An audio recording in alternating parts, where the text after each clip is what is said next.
Assalamualaikum warahmatullahi wabarakatuh. Nama saya Nur Fitri Elmi Syahira binti Zamri, bernombor metrik D201820866163. Di dalam video ini, saya akan menerangkan sedikit sebanyak tentang kawasan hijau di bandar. Secara umumnya, kawasan hijau bandar didefinisikan sebagai kawasan yang ditumbuhi dengan sejumlah tumbuh-tumbuhan yang wujud secara semula jadi atau ditanam. Kawasan hijau bandar adalah antara elemen yang penting dalam menentukan kelestarian persekitaran sesebuah bandar. Oleh itu, kelestarian sesebuah bandar adalah juga bersandarkan kepada persekitaran yang berkualiti dari segi kepadatan kawasan hijau bandar yang tinggi. Ini kerana kualiti dan kepadatan kawasan hijau bandar yang tinggi dapat membantu dalam meningkatkan kesihatan persekitaran bandar dan kesejahteraan penduduknya.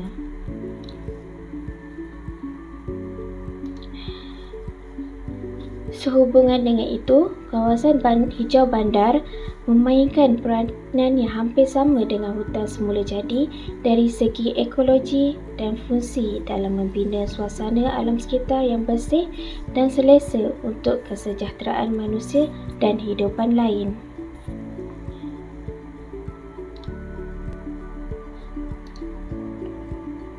Kawasan hijau bandar juga berperanan dalam meningkatkan kualiti struktur dan reka bentuk kawasan bandar serta meningkatkan nilai estetik landscape bandar.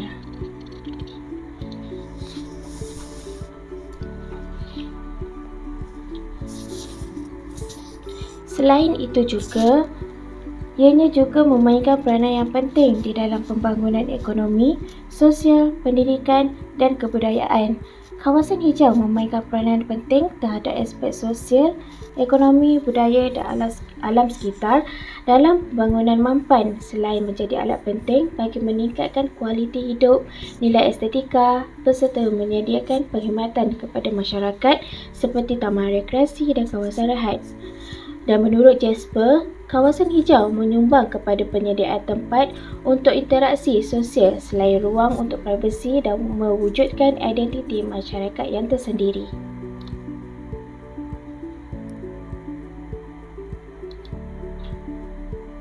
Namun begitu, pembangunan yang pesat di kawasan bandar telah memberi ancaman terhadap kawasan hijau bandar.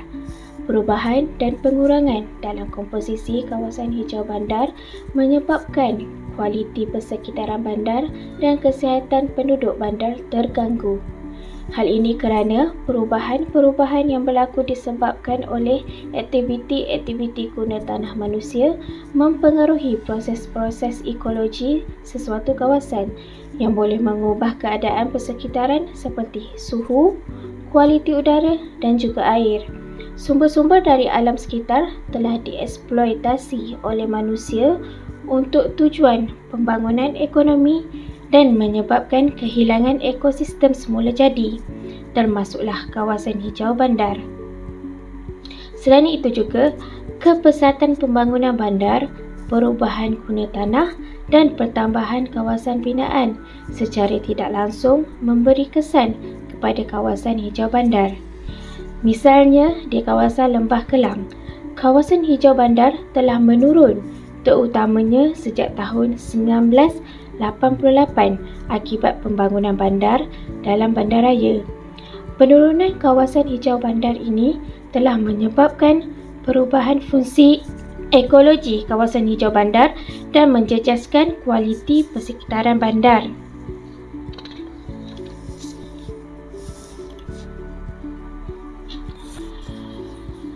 Dan akhir sekali, cadangan dalam melestarikan lagi kawasan hijau bandar di bandar dengan menilaikan perubahan struktur landscape kawasan hijau bandar secara ruang dan masa dan memahami hubungannya dengan perkembangan kawasan binaan serta membangunkan pengkelasan kawasan hijau bandar kerana ianya adalah suatu keperluan sebagai panduan bagi memelihara dan menguruskan kawasan hijau bandar secara komprehensif dalam jangka masa yang panjang. Seterusnya, ianya dapat membaiki dan membantu perancangan dan pengurusan kawasan hijau bandar yang lebih lestari untuk memperolehi kehidupan yang berkualiti dan persekitaran yang sihat dan selesa.